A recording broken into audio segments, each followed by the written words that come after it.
এবার আসুন আরেকটি পরিকল্পনার কথা আপনাদেরকে বলি। কৃষক কার্ড বাই নাও এর মধ্যে অনেকেই শুনেছেন, অনলাইনে বিভিন্নভাবে, ফেসবুকে বিভিন্নভাবে দেখেছেন। কৃষক কার্ড, আমাদের কাছে যে অ্যাভেলেবল ডাটা আছে, সেই ডাটার মাধ্যমে আমরা দেখেছি বাংলাদেশে 1.5 কোটি সরাসরি কৃষক আছে। এখানে আপনারা অনেকেই আছেন, শুধু সিলেট নয়, সিলেট সহ বিভিন্ন ডিস্ট্রিক্টের, বেশ সিলেটের বাইরেও, অধিকাংশ অবশ্যই সিলেট, বাট সিলেটের বাইরেও কিছু মানুষ আছেন। সিলেট হোক, সিলেটের বাইরেই হোক, ভাই আমিও হাফ সিলেটি, কাজে বলে লাভ নাই।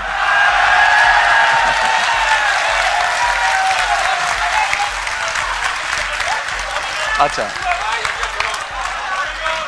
এখন বাংলাদেশে 1.5 কোটি কৃষক আছে। এখন এই কৃষকের মধ্যে আবার কয়েকটা ক্যাটাগরি আছে কিন্তু, প্রান্তিক কৃষক, ক্ষুদ্র কৃষক, মাঝারি কৃষক, বড় কৃষক।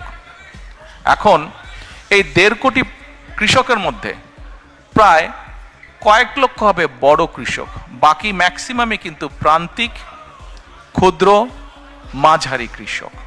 এখন আপনাদের মধ্যেও অনেকেই কৃষক আছেন কিন্তু সরাসরি কৃষক না, হয়তো আপনার জমি আছে, আপনি কারো কাছে বর্গা দিয়ে দিয়েছেন, তাই না? মানে কাউকে দিয়ে দিয়েছেন, লিজ দিয়েছেন জমিটা, যে তুমি চাষবাস করো, ঠিক আছে, এন্ড অফ দ্য ইয়ার তুমি আমাকে এরকম একটা অ্যামাউন্ট দিও। অনেকেই আছেন এখানে। কিন্তু আমরা যেটা করতে চাইছি, এই কৃষক কার্ডটা হবে ব্যাংক কার্ডের মতনই, ওটাতে একটা চিপ থাকবে, এবং আমরা বাংলাদেশের যত কৃষি জমি যা আছে সবগুলোকে একটা সার্ভারের ভিতরে আমরা নিয়ে আসব। কোন কৃষক কোথায়, তার নাম কি, সে কতটুকু জমি ওন করছে, নাকি সেটার সে লিজ নিয়েছে, লিজ নেক অথবা ওন করুক, সেটাতে সে কি কি চাষ করছে। কোনো জায়গায় বছরে 2টো ক্রপ হয়, কোনো জায়গায় বছরে 3টে ক্রপ হয়, কোনো জায়গায় 1টা ক্রপ হয়। কাজেই তার কোন কি ক্রপ হচ্ছে সেই হিসাবও আমরা পুরা রেডি করব। আচ্ছা, এখন রেডি করে যেটা আমাদের টার্গেট বা এইম, আমাদের যার একটা হচ্ছে ফসল, যার 2টো হচ্ছে, তাকে আমরা যে কোনো একটা ফসলের ফুল সাপোর্টটা দেওয়ার চেষ্টা করব। তাকে আমরা তার যেটা রিকোয়ার্ড সিড, ফার্টিলাইজার, পেস্টিসাইড, এই পুরা সাপোর্টটা তাকে আমরা দেব 5 to 7 years টাইম। এবং আমাদের রিসার্চ আমাদেরকে বলছে যে 5 to 7 years ধরে যদি আমরা এই সাপোর্টটা মোটামুটিভাবে কন্টিনিউ করতে পারি, তাহলে কৃষকদের যে অর্থনৈতিক মেরুদণ্ড, ইকোনমিক স্ট্রেংথ, এটা স্ট্রং হবে। আজকের যে ক্ষুদ্র কৃষক হয়তো সে মাঝারি কৃষক হবে, যে প্রান্তিক কৃষক সে ক্ষুদ্র কৃষক হবে। যদি নাও হয়, অন্তত তার অবস্থার পরিবর্তন হবে, তার প্রোডাকশন বাড়বে। আমরা এই যে প্রায় পত্রপত্রিকায় নিউজ পড়ি যে এই দ্রব্যের দাম বেড়ে গেছে, নিত্য প্রয়োজনীয় ওই দ্রব্যের দাম বেড়ে গেছে। দেখুন, বাংলাদেশের জনসংখ্যা প্রায় 20 কোটি প্লাস মাইনাস মিনিমাম। এই জনসংখ্যাকে যদি আপনার ফুড সাপ্লাই দিতে হয়, আমাদেরকে অবশ্যই আমাদেরকে এগ্রিকালচারের প্রোডাকশন বাড়াতে হবে। আমরা এগ্রিকালচার প্রোডাকশন যদি না বাড়াই, কোনোভাবেই কিচ্ছু করা যাবে না। আচ্ছা, এর মধ্যে আমাদের আরেকটি প্রোগ্রাম আছে এই কৃষক কার্ডের ভিতরে। 10টা ফ্যাসিলিটি আমরা দেব। যেমন অনেক সময় বিভিন্ন জায়গায় বন্যা হচ্ছে, বিভিন্ন জায়গায় দুর্যোগ, বৃষ্টি, ঝড় হচ্ছে। আমরা এর ভিতরে এক ভদ্রলোকের সাথে কথা বলছি, বাংলাদেশি ভদ্রলোক, উনি ক্লাইমেট নিয়ে কাজ করে, উনি অস্ট্রেলিয়াতে থাকেন। এখন তোমার উপজেলা কোনটা? বালাগঞ্জ। তোমার ইউনিয়ন?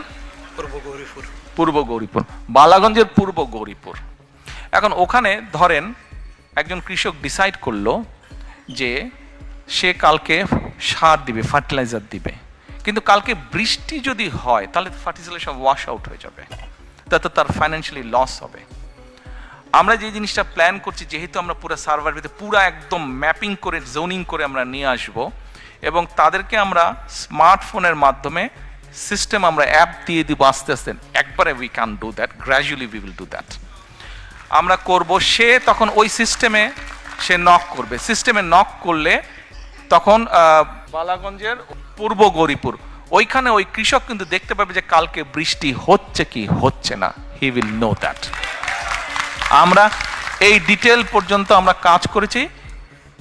বাংলাদেশের মানুষ তাদের সমর্থন দিলে আমরা ইনশাল্লাহ সরকার গঠনে সক্ষম হলে gradually we will build this system. তার লোন বিভিন্ন, এখন লোন নিতে গেলে বিভিন্ন রকম সমস্যা হয় কৃষকদের। তার কাছে যে কোনো কার্ডটা থাকবে, সে সেই ব্যাংকে যাবে, দেওয়ার সাথে সাথে ডিটেল তার সব কিছু চলে আসবে। কত যদি আগের লোন থাকে, কি আছে না আছে সব কিছু তার চলে আসবে। অর্থাৎ ক্রেডিট স্কোর, এই দেশে সবাই পরিচিত ক্রেডিট স্কোরের সাথে, তার পুরো ক্রেডিট স্কোর চলে আসবে। আমরা এই কাজগুলো করেছি। দিস ইজ হাউ আমরা আমাদের এগ্রিকালচারকে প্ল্যান করছি। আপনারা হয়তো বলতে পারেন আমাদের অনেক জায়গায় অনেক ফসল হয় কিন্তু কৃষকরা টাইম মতন বাজারে নিতে পারে না, বেচতে পারে না, কোল্ড স্টোরেজ নাই। ইয়েস, আমরা ওটার উপরেও কাজ করেছি। ওটার উপরে আমরা কাজ করি বিভিন্ন জায়গায় কোল্ড চেন কীভাবে এস্টাবলিশ করা যায়, সেটা বড়ই হোক অথবা পোর্টেবল কোল্ড স্টোরেজ বা কোল্ড চেন হোক, কীভাবে করা যায় সেটার উপর আমাদের ওয়ার্ক প্ল্যান করা আছে।